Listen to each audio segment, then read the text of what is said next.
tomorrow night. Is that normal travel schedule? Leave on Tuesday?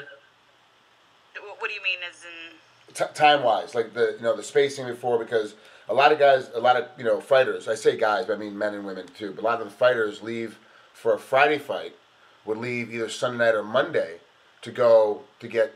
It's not that far of a time change, but like to go get acclimated to the area and the casino and all that stuff. But you don't leave until Tuesday to fight and get there. I usually leave the week of. Like I try to get there for 4 to 5 days the most, so I can get the weight and all that stuff going. But no more than that usually. How is your weight right now? Is it good? It's been better, but I've been concentrating so much on training that the weight, it's just I've been able to put more muscle on my leg ever since the surgery. Good. So it's going to be a little harder to take off now.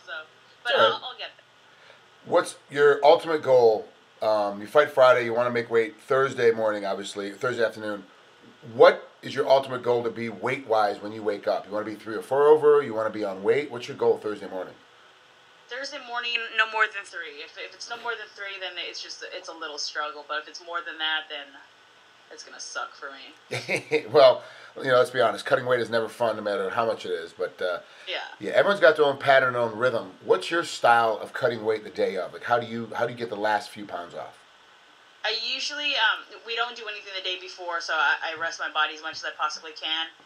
I wake up, have a very small meal. I usually cut the water the day before weigh-ins around 12 noon. So I had been drinking 2 gallons of water up until that point. So by the time I wake up the next morning, hopefully I'll only be 3 pounds. And just sauna suit, Abilene, and get on the treadmill. I try to stay away from the sauna. The sauna doesn't agree with me too much. Okay. So I just try to walk it all off. Randy Couture and I were talking about cutting weight and how people cut weight. He and I cut weight completely different, 2 opposite sides of the spectrum. I'm a sauna suit, sit in a sauna for 20 minutes, warm up, get moving, and then go in and out of the sauna for an hour and a half to cut my weight off. He's a guy that gets completely dressed and then goes on a treadmill and walks it off. And everybody's got to have their own style. You do the same way that Randy does. You go walk it off. Everyone has their own way. I think I get really tired. My legs get tired if I try to walk it off. Like, I fall apart. So it's just. Well, I mean, that's usually the way it starts. So if I can't walk anymore, if I had it, I jump into the sauna. But that's usually my last option. I mean, there's a lot of people that have done like the baths. That actually, I've tried that one. It's a while ago.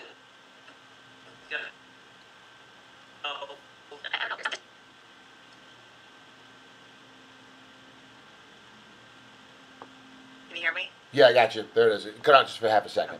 So, but there, it's difficult. Cutting weight for anybody at any level is a difficult task, especially during the holiday season. And I talked to your husband George yesterday, and he was like, "Oh yeah, like we just got in for Easter. Her family just got over here. Like, it's gonna be a big deal." How are you balancing, your family life with fighting life? Not your relationship with George. That's we covered that before.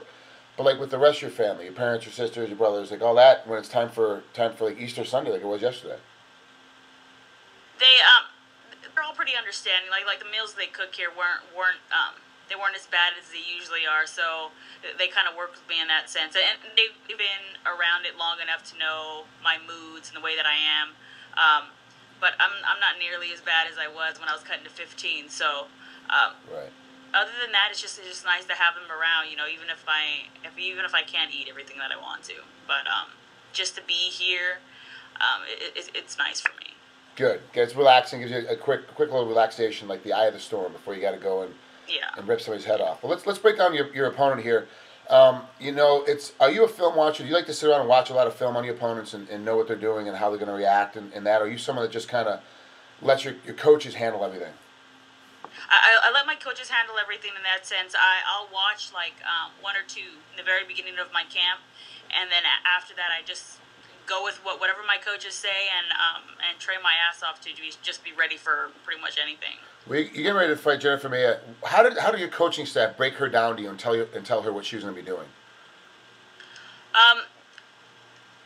She's I don't want to say it the way the way they put it, but they're pretty much saying that she's like a robot, you know. Okay.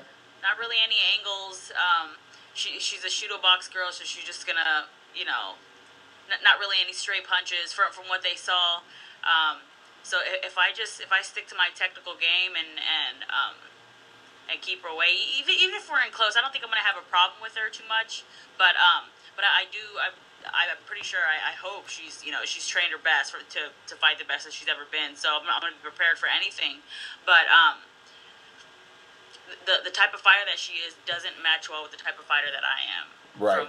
From what my coaches have been, explaining to me and going over, it's not going to be a fun night if she fights the way that she's been fighting.